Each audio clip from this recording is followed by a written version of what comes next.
The moment he grabbed her jaw and forced the room to see the bruise, every laugh died, every fork froze midair, and that's when the men in the back booth realized they'd made a fatal mistake.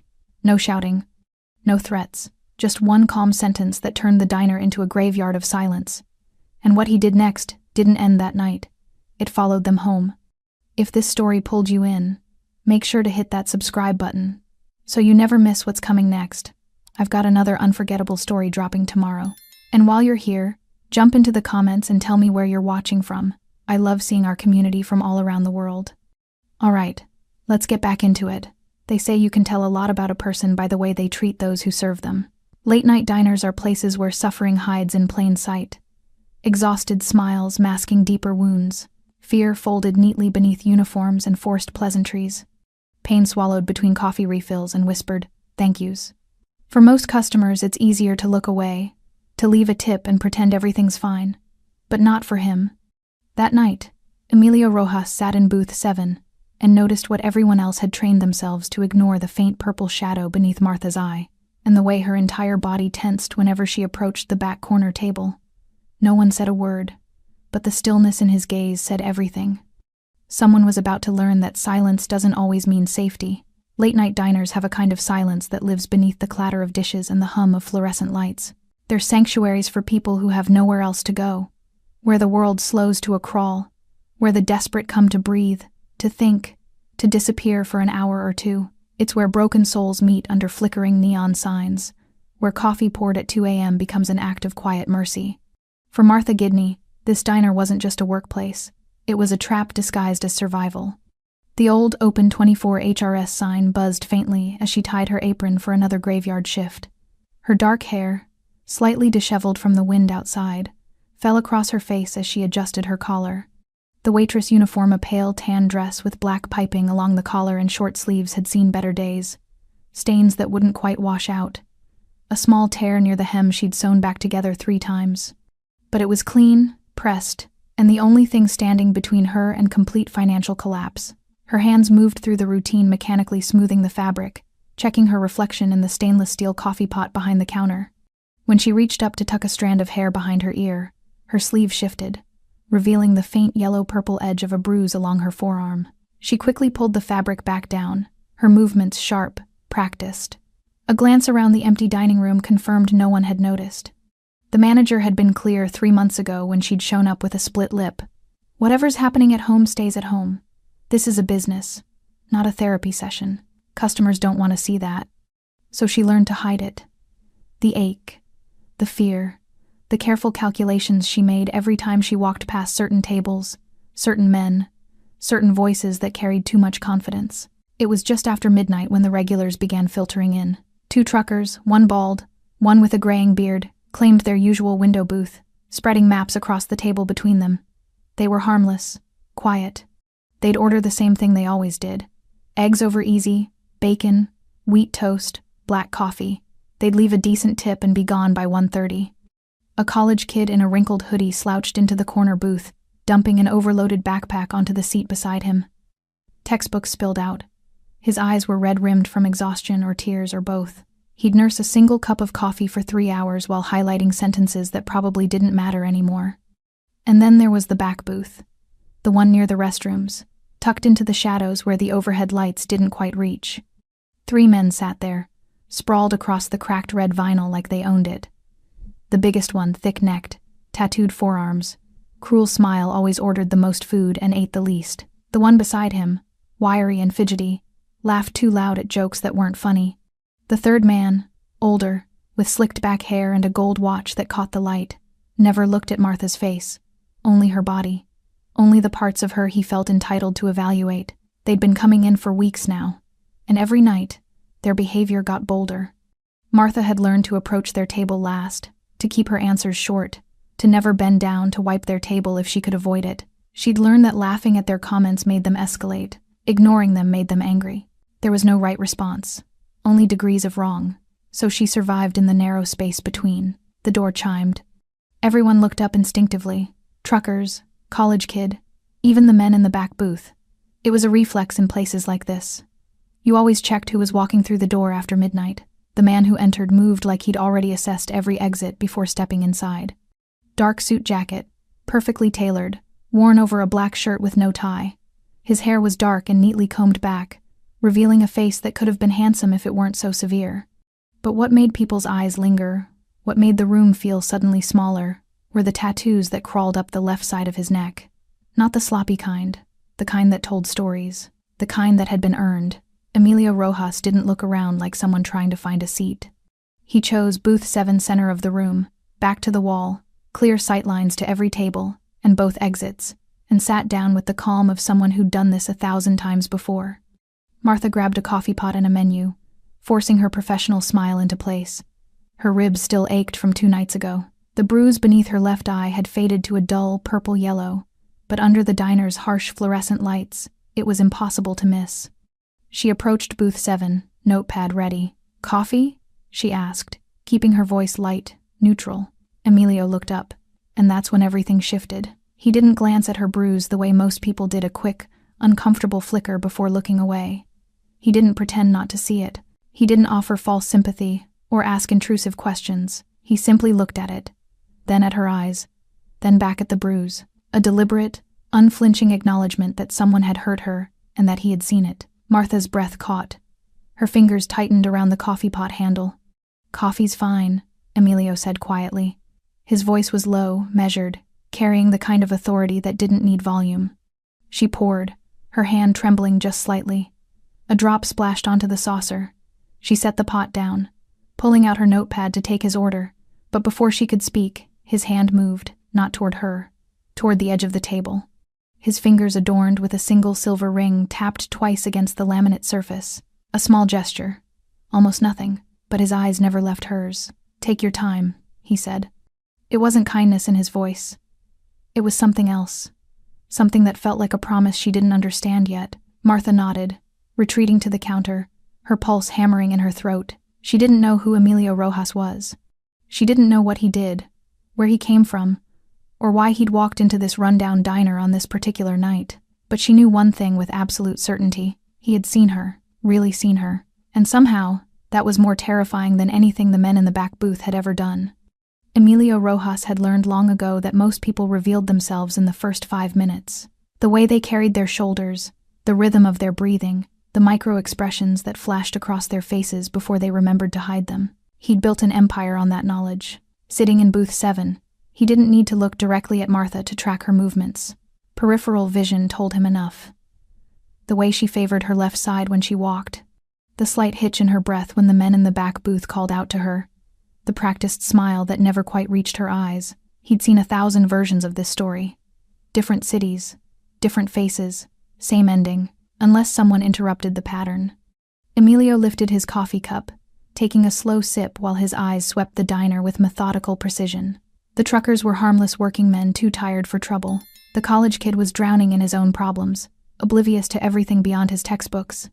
The cook in the back, visible through the kitchen window, moved with the exhausted efficiency of someone who'd stopped caring years ago. Then there were the 3 men. The big one, crew-cut, neck like a tree trunk, sat with his legs spread wide, taking up more space than necessary. Alpha posture. The kind of man who'd never been told no and wouldn't recognize the word if he heard it. The wiry one beside him couldn't sit still, drumming fingers, bouncing knee. Eyes that darted around the room looking for reactions to his friend's jokes. A follower, dangerous only in groups.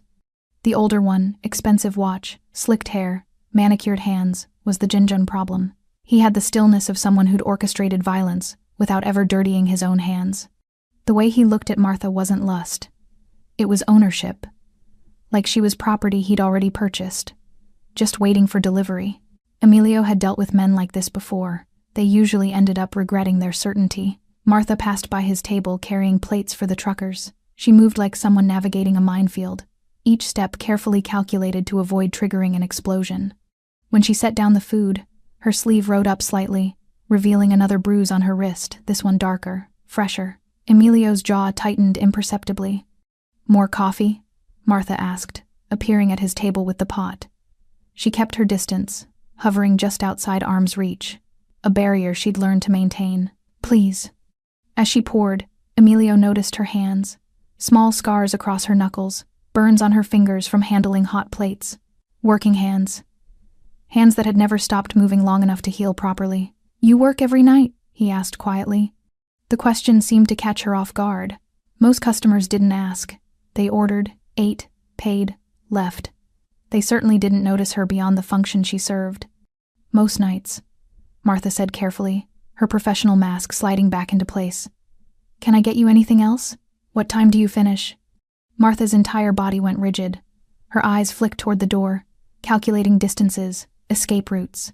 This was the moment men usually revealed their intentions. This was when the friendly questions turned into demands. "I'm sorry, I'm not asking for me," Emilio interrupted, his voice still low, still calm. "I'm asking how long you have to stay here with them." He didn't gesture toward the back booth. Didn't need to. Martha's professional smile cracked for just a second.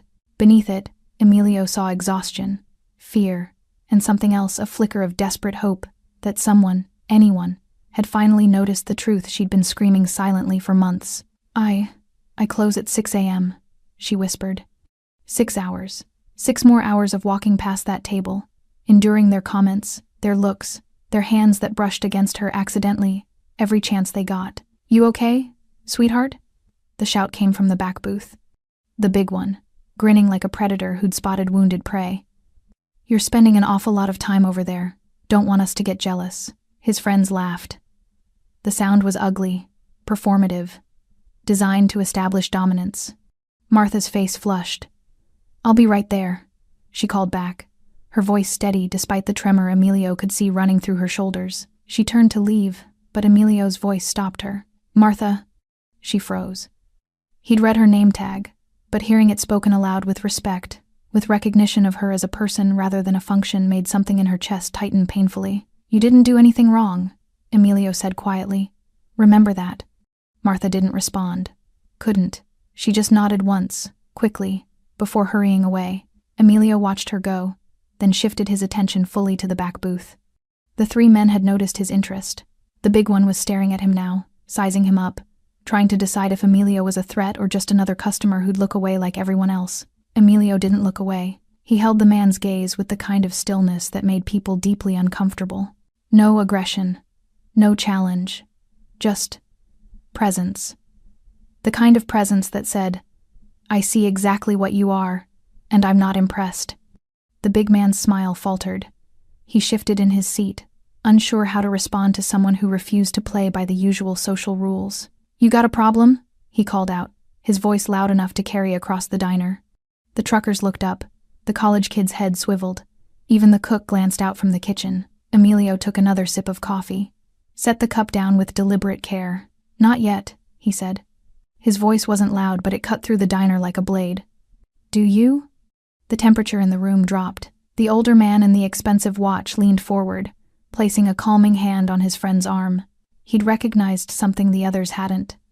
The tattoos on Emilio's neck weren't decorative. The suit wasn't off the rack. The control in every movement wasn't accidental. "We're good," the older man said smoothly. "Just making conversation." "Good," Emilio replied. "Keep it civil." It wasn't a request. The older man's eyes narrowed, but he nodded slowly. Understanding had passed between them. A recognition of power, of consequence. For now, they'd behave, but Emilio knew their type. Restraint wasn't in their nature. It was only a matter of time before they escalated. When they did, he'd be ready. Martha reappeared with his food, eggs, bacon, wheat toast. She set it down quickly, not meeting his eyes. "Thank you," Emilio said. She nodded and hurried away, but not before Emilio saw something shift in her expression. A tiny crack in the armor she'd built around herself. Someone had noticed. Someone had stood up. Someone had made the men in the back booth back down, even temporarily. For Martha, that small moment of protection was more than she'd received in months. For Emilio, it was only the beginning. He'd learned to read rooms, to identify predators and prey, to know when violence was inevitable and when it could be postponed. But he'd also learned something else, that sometimes the most dangerous thing you could do was watch and wait, because restraint, when finally broken, becomes absolute. The 3 men in the back booth had a routine. They always arrived around 12:30, after the dinner rush but before the real degenerates stumbled in. They always sat in the same spot, the corner booth where the lighting was dimmest and the manager's office camera angle didn't quite reach. They always ordered enough food to justify taking up space for hours. But they never actually came for the food. They came for the power. Tonight was no different. "Hey, sweetheart." The big one, his name was Kyle. Though Martha had never asked, snapped his fingers like he was summoning a dog. "We're ready to order. That is, if you're done flirting with Suit Boy over there." His friends laughed on cue. The wiry one, Tommy, slapped the table for emphasis, making the silverware jump. Martha approached with her notepad, keeping her face carefully neutral. "What can I get you?" "What can you get me?" Kyle repeated, grinning at his friends like he'd just heard the world's greatest setup. "How much time you got, honey?" More laughter, louder this time. Martha's pen hovered over the notepad. She'd learned not to respond to these comments. Laughing encouraged them. Silence enraged them. She existed in the narrow space between a polite smile, a patient pause, waiting for them to tire themselves out. "The usual?" she asked, her voice professionally pleasant despite the tightness in her chest. "Yeah, the usual." Kyle leaned back, spreading his arms across the booth's backrest. "But bring some extra whipped cream with those pancakes. I like my desserts sweet." The way he looked at her when he said sweet made Martha's skin crawl. Tommy laughed again, that high-pitched hyena sound that set her teeth on edge. "Man, you're killing me tonight." The older one, the one Martha had mentally nicknamed the Suit, because she refused to learn his actual name, hadn't said anything yet. He never did, not at first. He just watched with those cold, evaluating eyes, occasionally checking his expensive watch as if he had somewhere important to be but had chosen to spend his time here instead. That was what frightened Martha most about him. The other two were predictable, loud, obvious. But the Suit had the patience of something that hunted for sport rather than necessity. "I'll get that right in," Martha said, turning to leave. Kyle's hand shot out, fingers wrapping around her wrist, not hard enough to bruise. He was careful about that. Always careful to stay just on the edge of what could be called playful, but firm enough to stop her, firm enough to remind her that he could. Hold on," he said, his grin widening. "Where's the fire? Sit with us a minute. Take a break." Martha's heart hammered against her ribs. She could feel every customer's eyes on them. The truckers had stopped eating. The college kid had looked up from his textbooks. Even the cook had paused at the kitchen window, but no one moved. No one said anything. This was the pattern. This was always the pattern. People noticed. People saw. But intervention required courage, and courage could get you hurt. "I can't," Martha said quietly, trying to pull her wrist free. "I have other tables." Kyle's grip tightened just slightly. "1 minute. Come on. We're your best customers, aren't we?" They weren't. They tipped terribly despite ordering for hours. But Martha had learned that facts didn't matter in moments like these. "Let her go." The voice came from booth 7. Emilio hadn't stood up, hadn't raised his voice. But something in the way he spoke made every head in the diner turn. Kyle's grin froze. "Excuse me?" "Let her go," Emilio repeated, same tone, same volume, as if he were commenting on the weather rather than issuing a command. For a moment, nobody moved. The diner held its breath. Then Kyle's face twisted into something uglier. He released Martha's wrist, but only so he could turn his full attention to Emilio. "This your girl or something? She yours?" "She's nobody's," Emilio said quietly. "That's the point you seem to be missing." Tommy's laughter had died. He glanced nervously between Kyle and Emilio, suddenly aware that the energy in the room had shifted into something dangerous. The Suit finally spoke, his voice smooth and controlled. "We're just having fun. No harm meant. Right, sweetheart?" He looked at Martha expectantly, waiting for her to perform the ritual denial, to laugh it off, to say everything was fine so everyone could go back to pretending they hadn't seen anything. Martha's mouth opened, but no words came out. Because across the diner, Emilio was looking at her. Not with pity, not with anger, just acknowledgement. A steady gaze that said, "Tell the truth. I'm here." "It's not fun," Martha heard herself say, her voice barely above a whisper. "It's never fun." The silence that followed felt like the moment before lightning strikes. Kyle's face flushed red. "What did you just—" "You heard her." Emilio stood up slowly, smoothing his jacket. He didn't walk toward the back booth. Didn't need to. Just standing was enough. Just the promise of movement was enough. The Suit's eyes narrowed, reassessing. His hand moved to Kyle's shoulder, applying pressure. A signal. Not now. Not here. Not with witnesses. "We should probably get going anyway," the Suit said calmly, pulling out his wallet. He dropped 2 20s on the table, less than half what they owed, and stood. Early morning tomorrow. Kyle looked like he wanted to argue, wanted to salvage his wounded pride. But the suit's grip on his shoulder tightened. Let's go.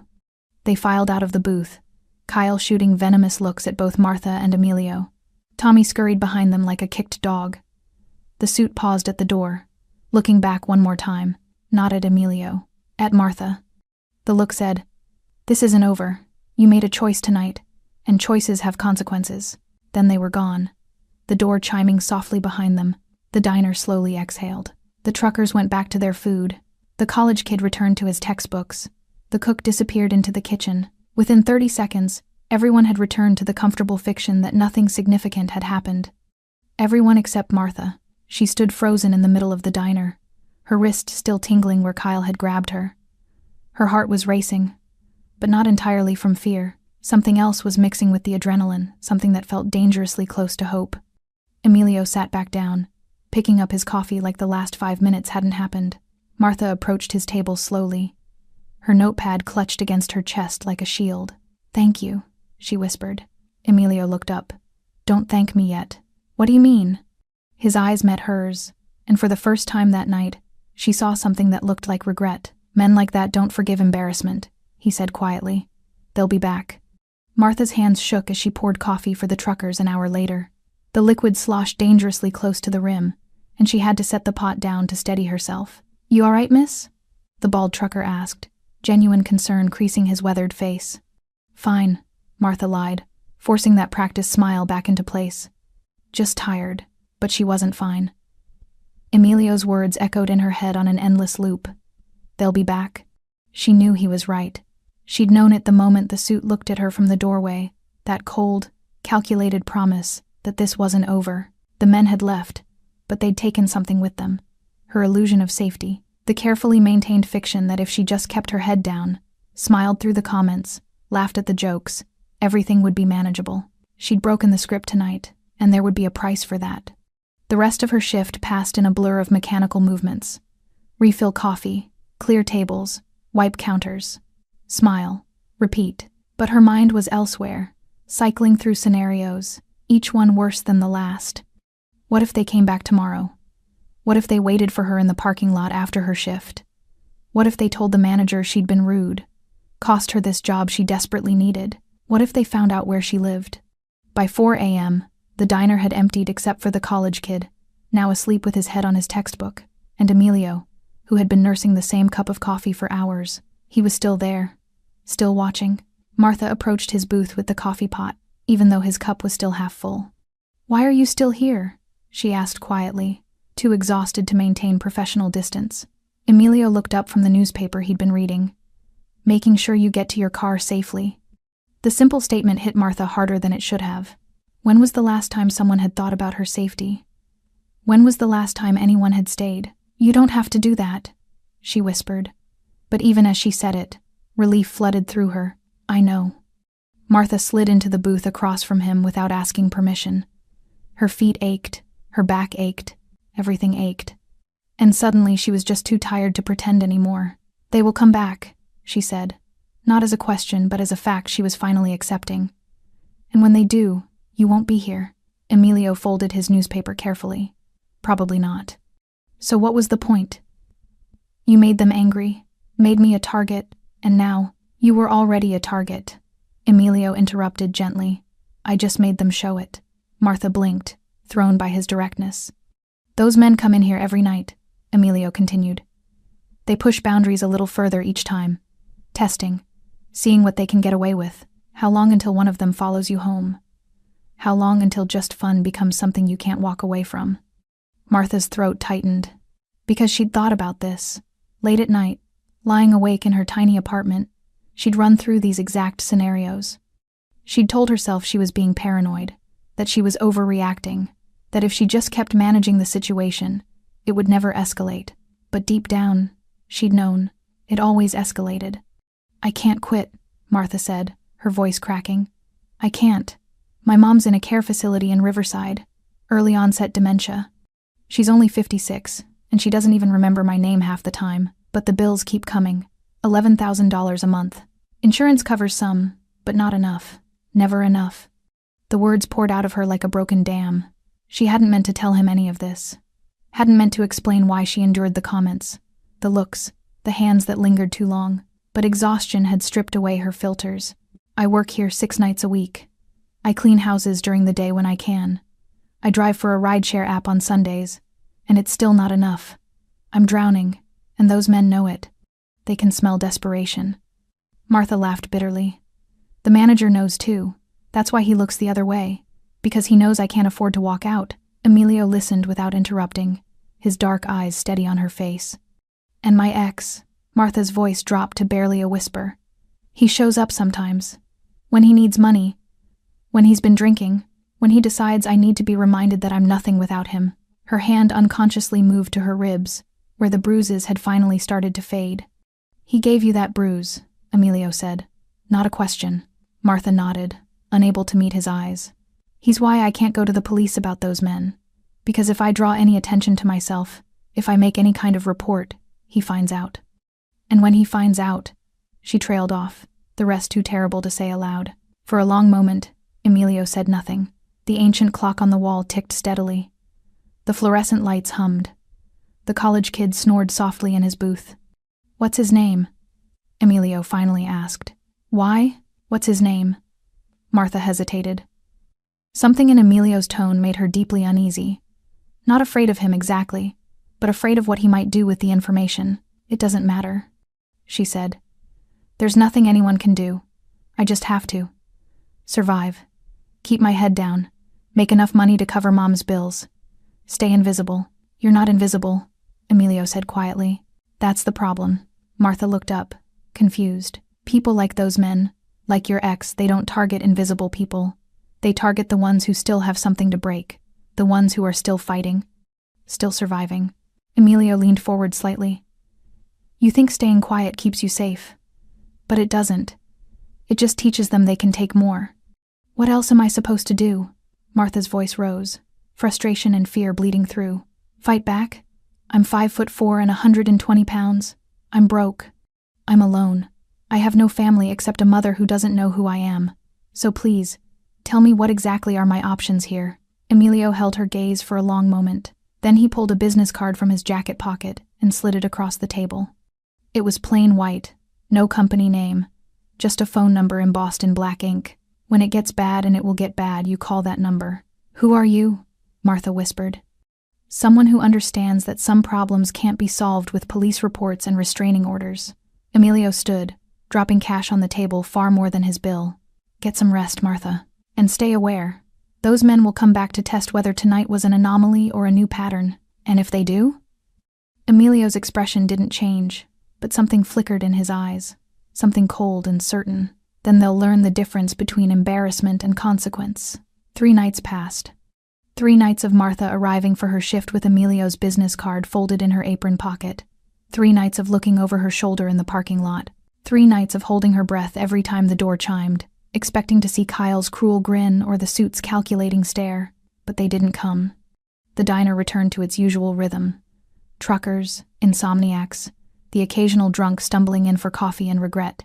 The college kid still claimed his corner booth. The cook still moved through his routines with mechanical efficiency. And Martha started to believe that maybe, just maybe, it was over. She should have known better. Friday night brought a cold front that rattled the diner's windows and kept the customers coming. By midnight, every booth was full. The counter seats were occupied. Even the manager had emerged from his office to help bus tables, though he spent most of his time complaining about the workload. Martha moved between tables with practiced efficiency, her feet aching in the worn sneakers she'd worn for 6 months because new ones weren't in the budget. The tips were good tonight. Really good. She'd already made enough to cover most of this week's groceries, maybe even put something toward the pile of bills waiting on her kitchen table. For the first time in weeks, she felt something that almost resembled hope. The door chimed at 12:30. Martha was refilling coffee for an elderly couple when she heard it, and something in her chest clenched before she even turned around. They were back, all 3 of them. Kyle walked in first, his bulk filling the doorway. Tommy followed, that nervous energy radiating off him in waves.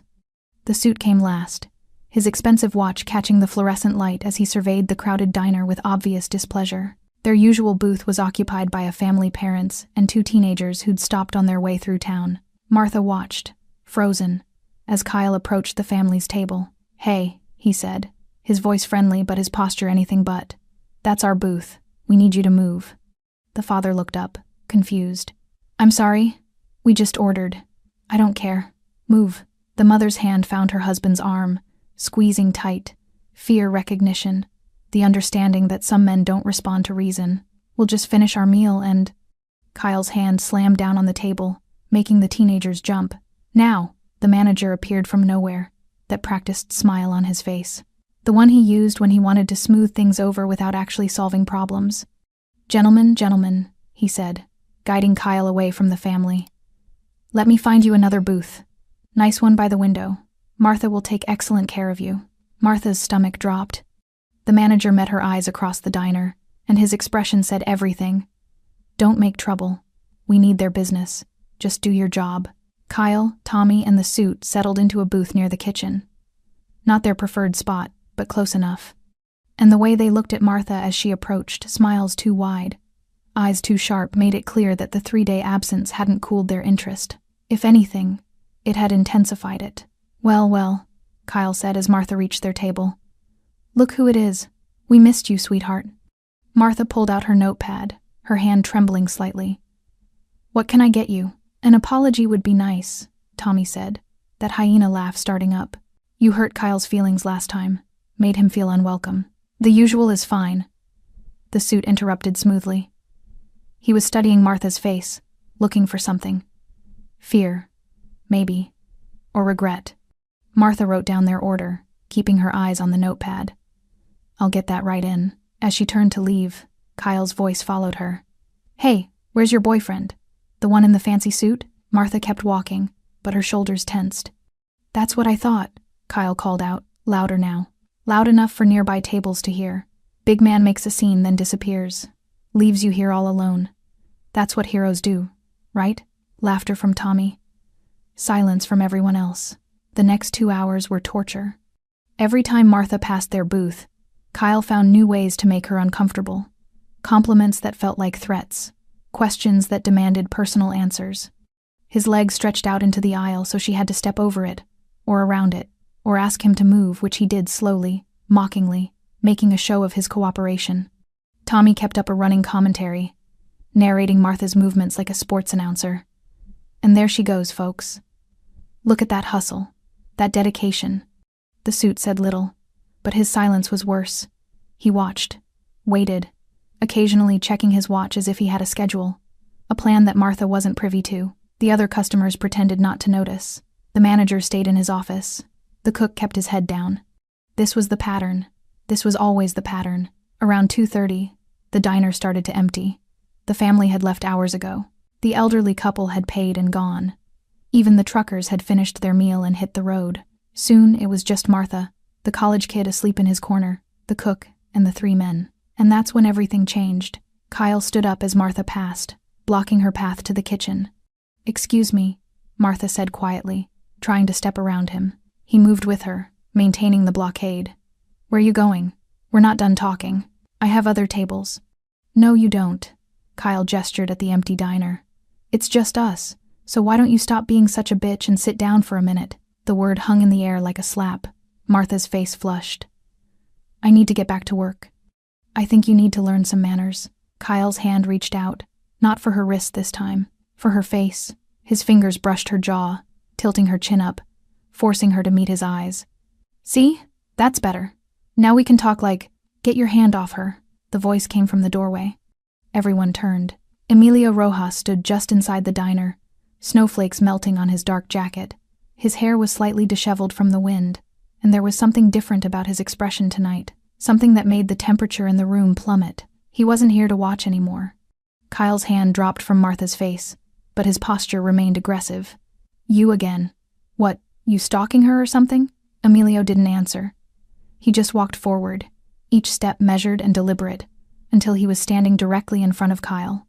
Close enough that Kyle had to choose, step back, or stand his ground. Kyle chose wrong. "I asked you a question," he said, puffing out his chest. Emilio's hand moved with startling speed, not striking, not threatening, just reaching out to take Martha's jaw in his hand, the same way Kyle had moments before. But there was nothing aggressive in the gesture. Nothing possessive. It was gentle, deliberate, a statement. Time seemed to slow as Emilio's hand cupped Martha's jaw. Not roughly, not with the claiming entitlement Kyle had shown, but with a controlled gentleness that was somehow more commanding than any show of force could have been. He tilted her face slightly, angling it toward the harsh fluorescent lights overhead. The bruise beneath her eye, now faded to a sickly yellow-green, became impossible to ignore under that brightness. Every person in the diner could see it clearly now. The shape of it, the age of it, the story it told. Martha's breath caught in her throat. She should pull away, should say something, but Emilio's dark eyes held hers with an intensity that pinned her in place. "Look at her," Emilio said quietly. The words weren't loud, weren't shouted, but something in his tone made them impossible to ignore. Kyle shifted uncomfortably. "Man, what the hell are you?" "Look at her." Emilio's voice dropped even lower, each word precise and measured. "Really look at what you've been doing, at what you think is funny." The diner had gone completely silent. The hum of the refrigerators, the tick of the old clock. Even the college kid had woken up, watching with wide, frightened eyes. Tommy had stopped laughing. His knee bounced frantically under the table, nervous energy seeking an outlet.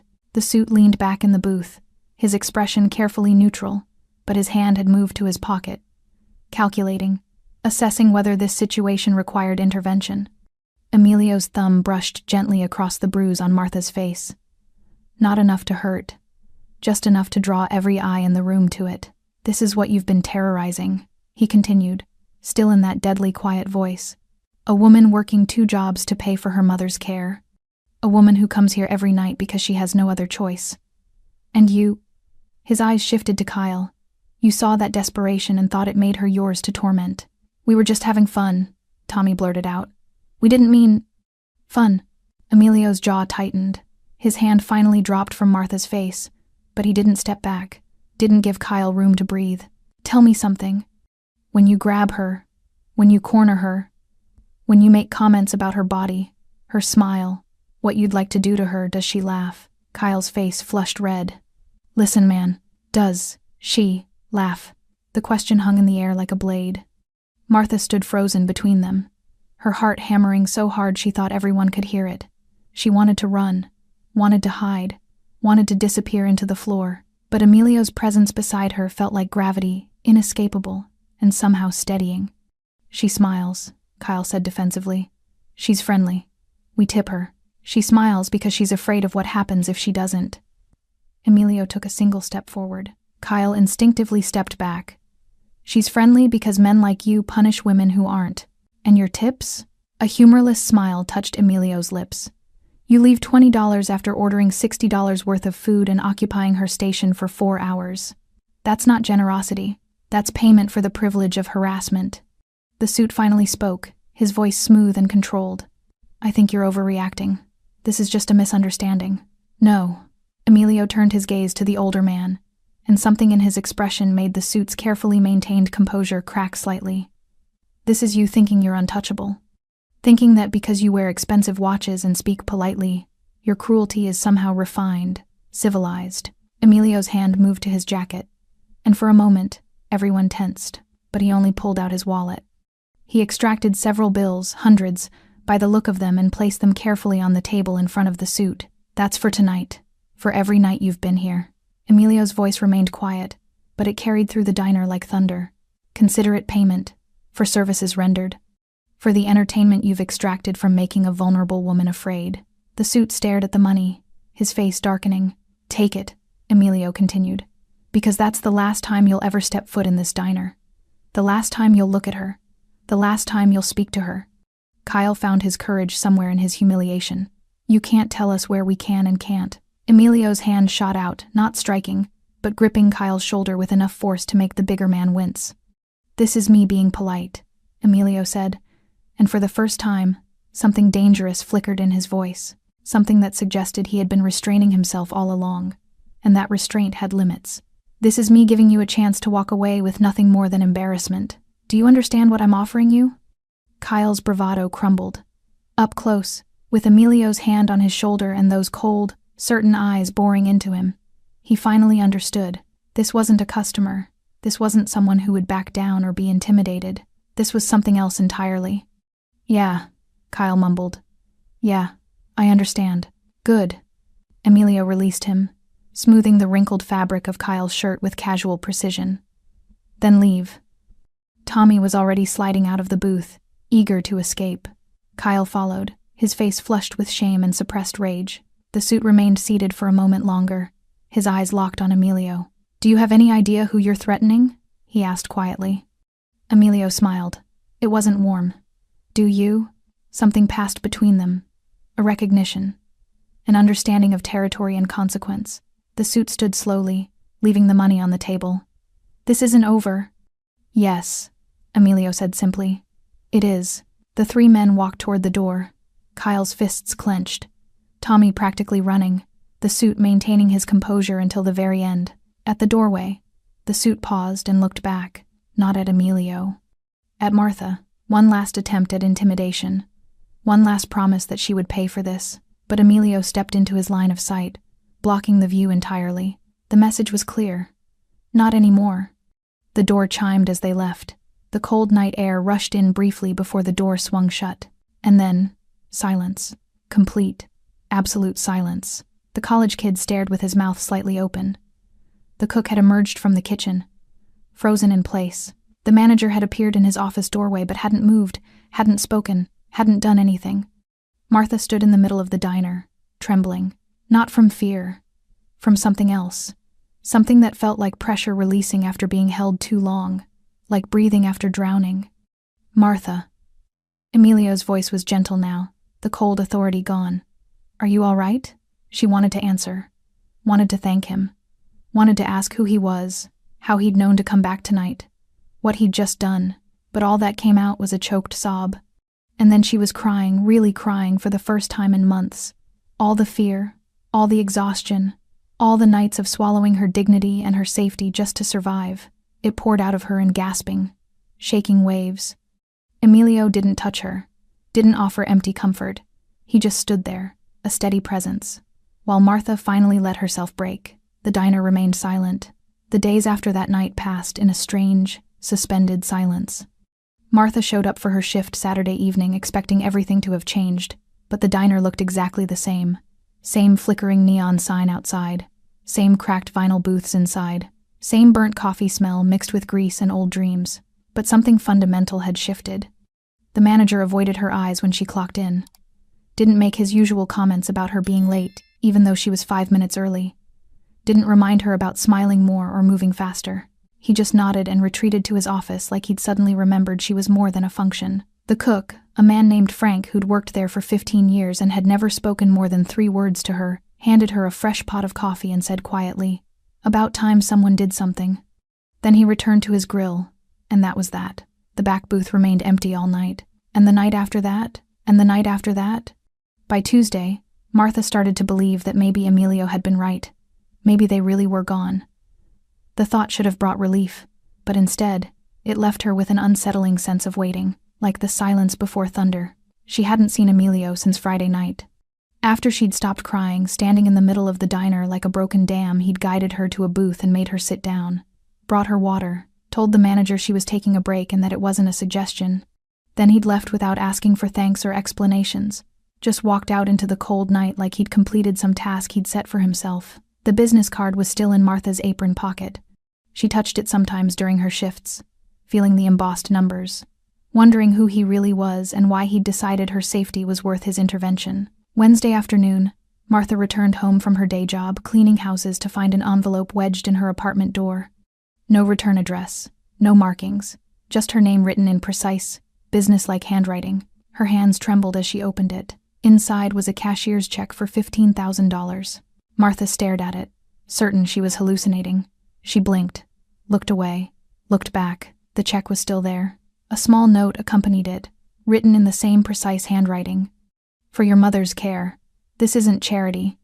This is correction of an imbalance. You've paid enough." No signature. Martha sank onto her threadbare couch, the check clutched in her shaking hands. $15,000.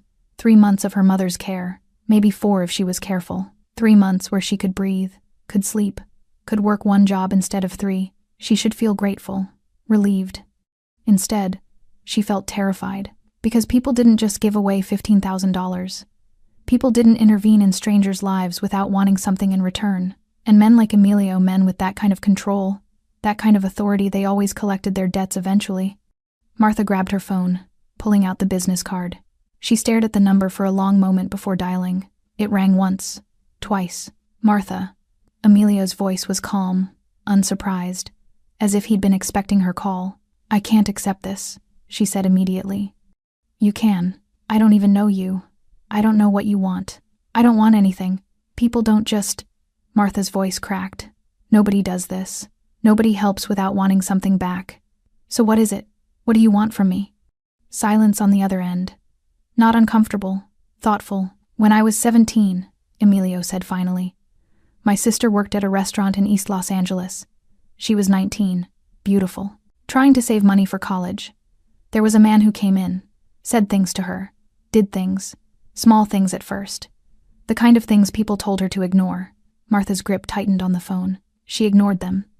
Emilio continued, his voice carefully neutral. "Because she needed the job. Because she was told not to make trouble. Because she believed if she just kept her head down, it would stop." What happened? He followed her home one night. The silence that followed was heavy with meaning. "She survived," Emilio said quietly. "Barely. But the woman who came home from the hospital wasn't my sister anymore. She was someone fear had hollowed out and reconstructed. She never went back to school. Never trusted anyone enough to get close again. She's alive, but she's not living," Martha finished softly.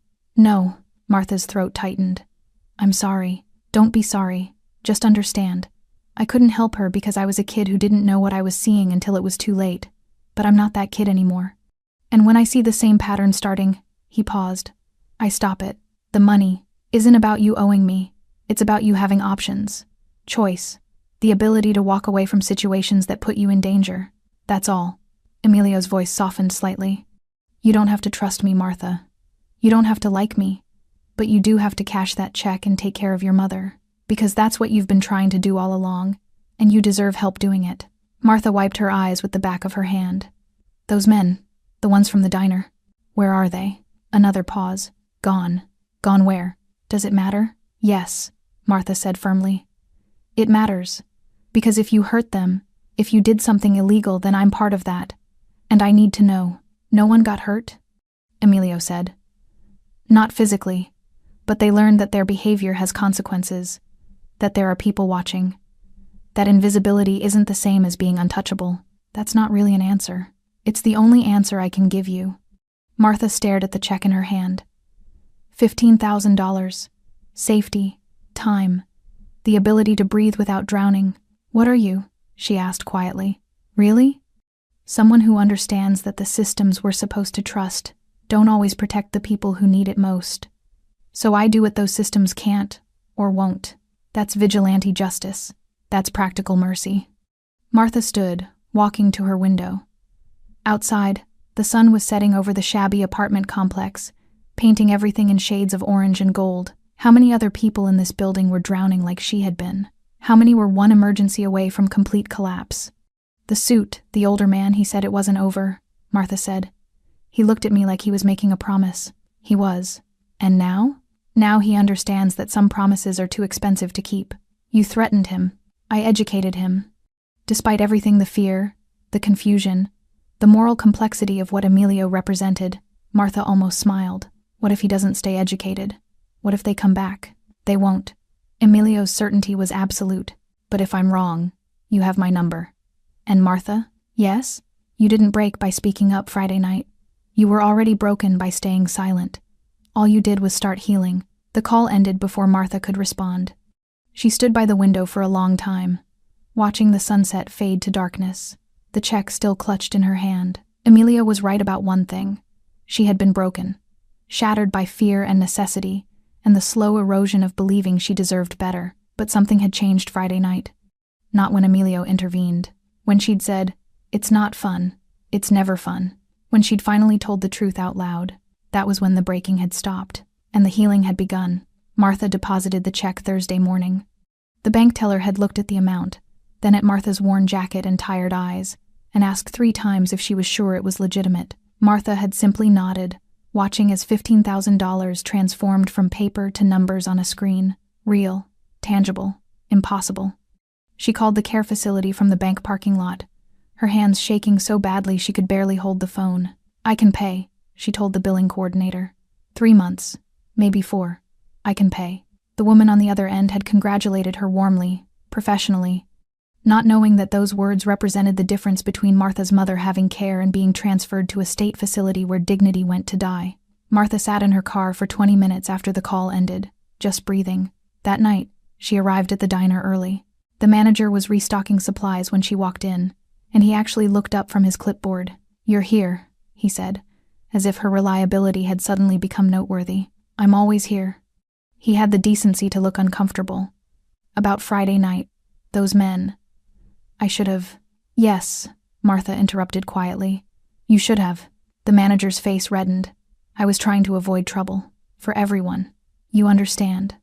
"I understand that trouble was already here. You just didn't want to see it because addressing it would have been inconvenient."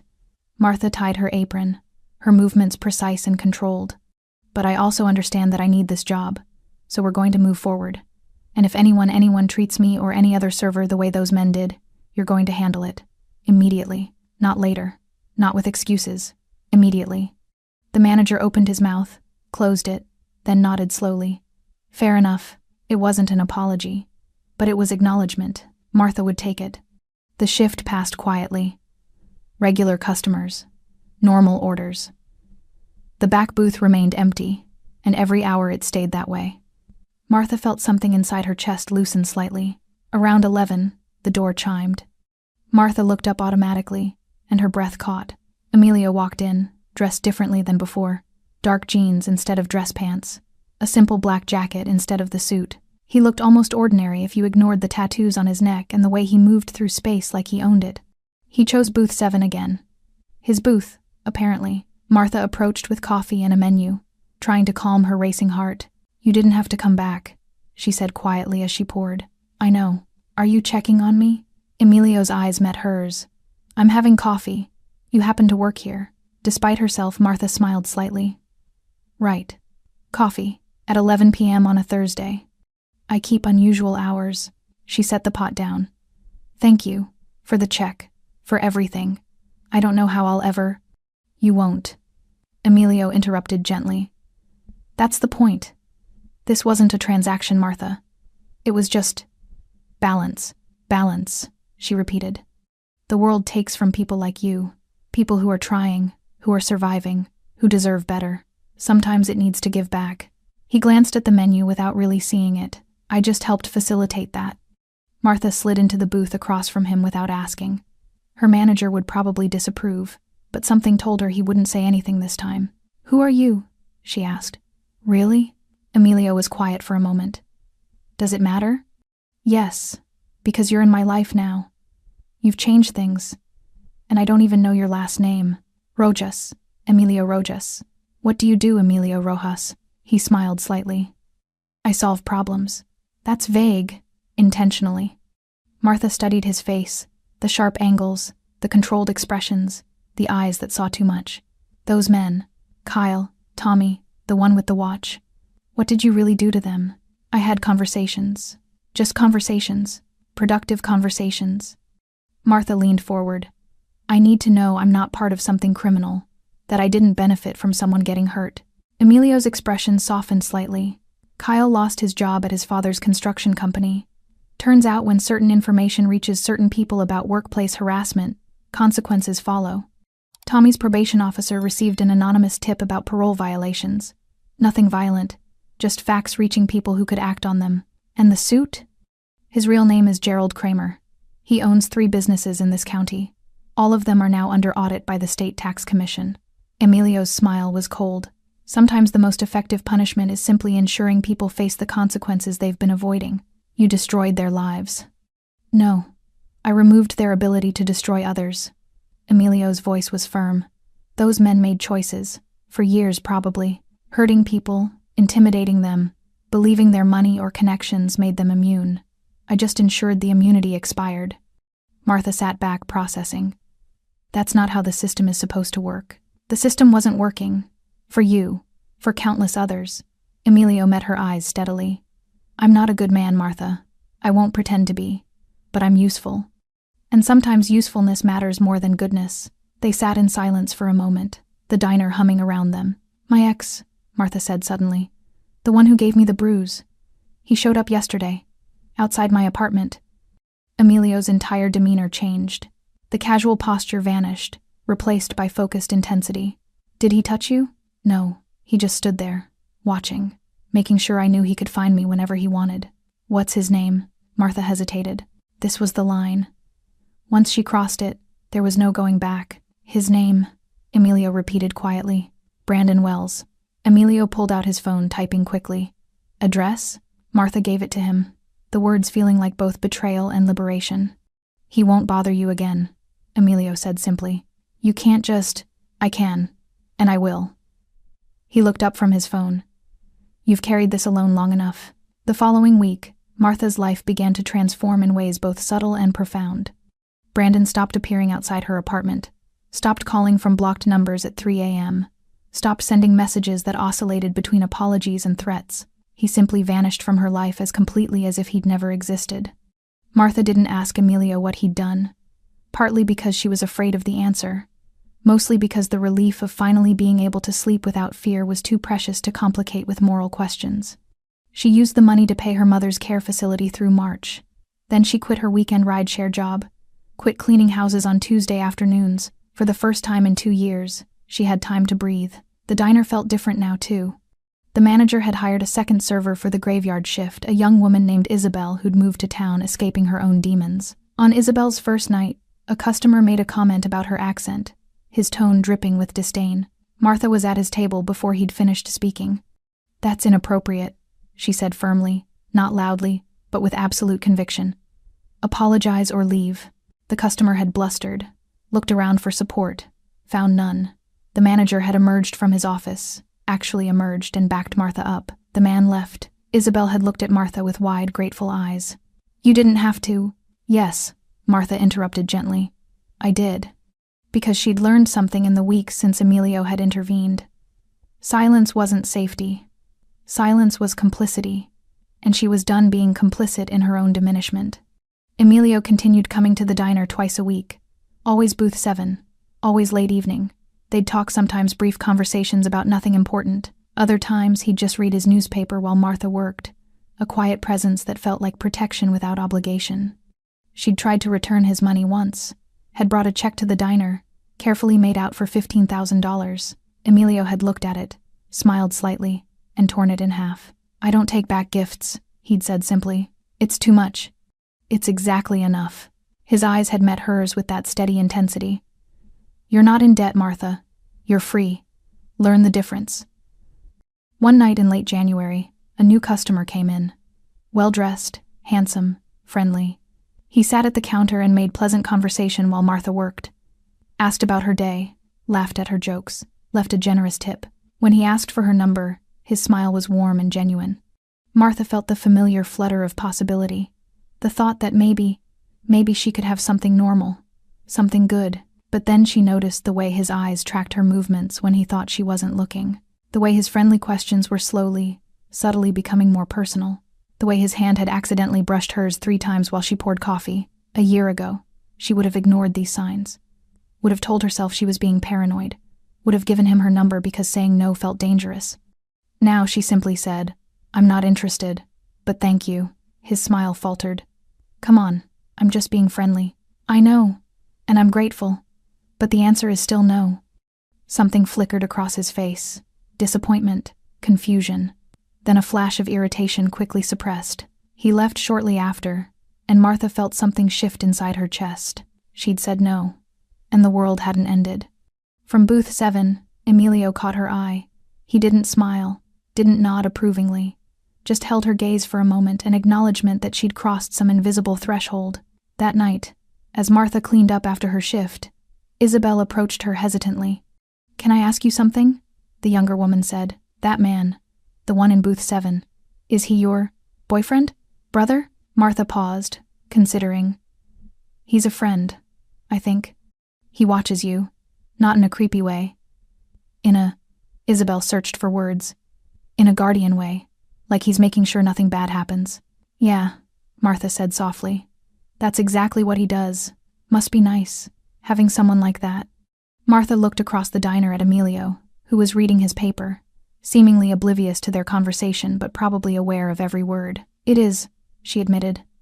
But I'm learning that I can be that person too. For myself, for others. Isabel smiled. You already are. You stood up for me. No one's done that before. The words settled into Martha's chest like warmth. Because Isabel was right. She'd stood up. She'd spoken out. She'd become the person she'd needed someone to be for her. The transformation wasn't complete. Some nights she still flinched when men raised their voices. Still caught herself making herself smaller, quieter, less. Still woke up from nightmares where Brandon found her, or Kyle cornered her, or the suit made good on his promise. But those moments were becoming less frequent. And in between them, Martha was discovering something she'd forgotten. Her own strength. She'd always been strong. Had to be. To survive what she'd survived. But survival, strength, and living strength were different things. One was about endurance.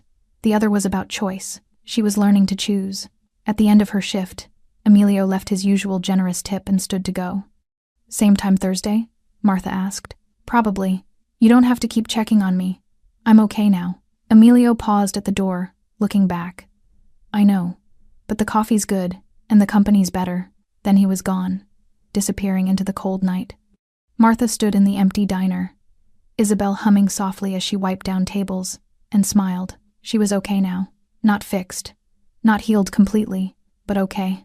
And okay was a start.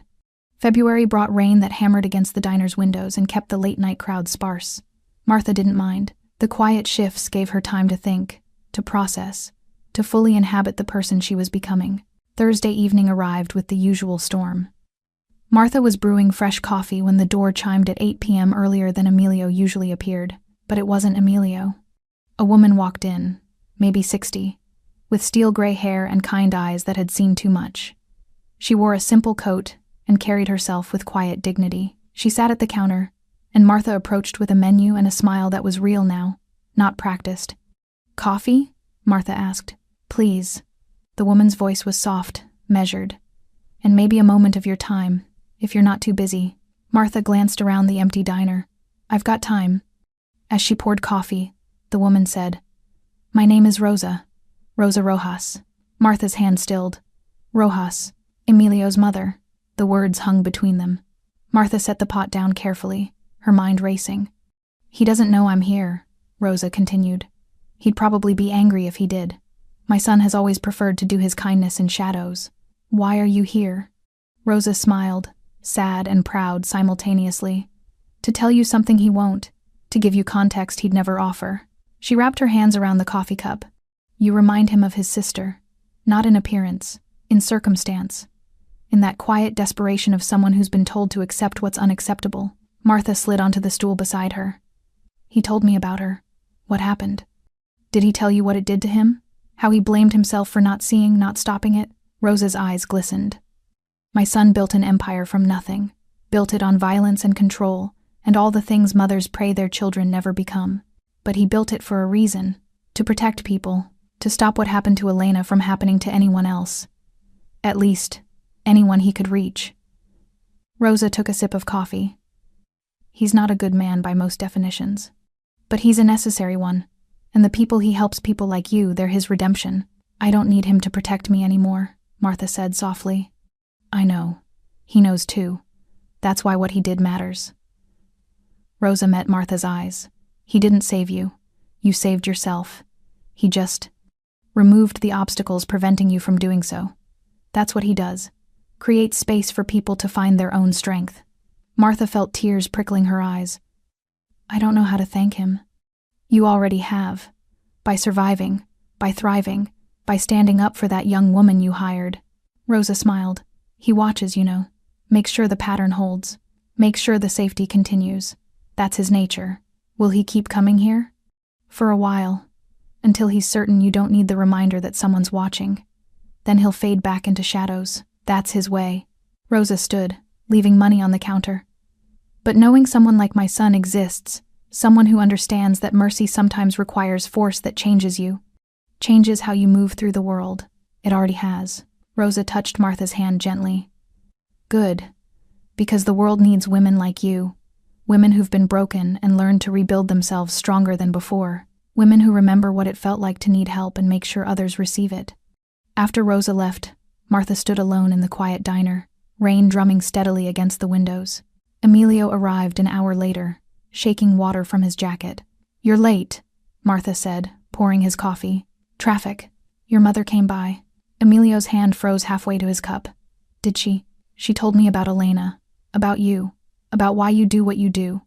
She talks too much. She's proud of you, worried about you, both at the same time." Emilio sighed, a rare break in his controlled demeanor. "I'm sorry if she—" "Don't," Martha cut him off. "Don't apologize. She helped me understand something important." "What's that?" "That silence can mean different things. The silence I lived in before that was erasure, invisibility. But the silence you create? That's space.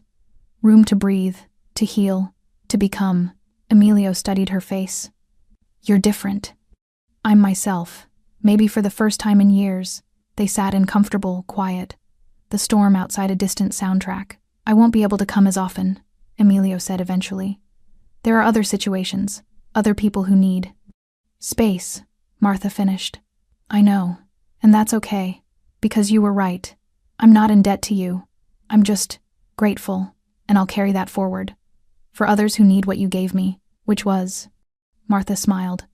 "Permission to stop accepting the unacceptable, and the safety to do something about it."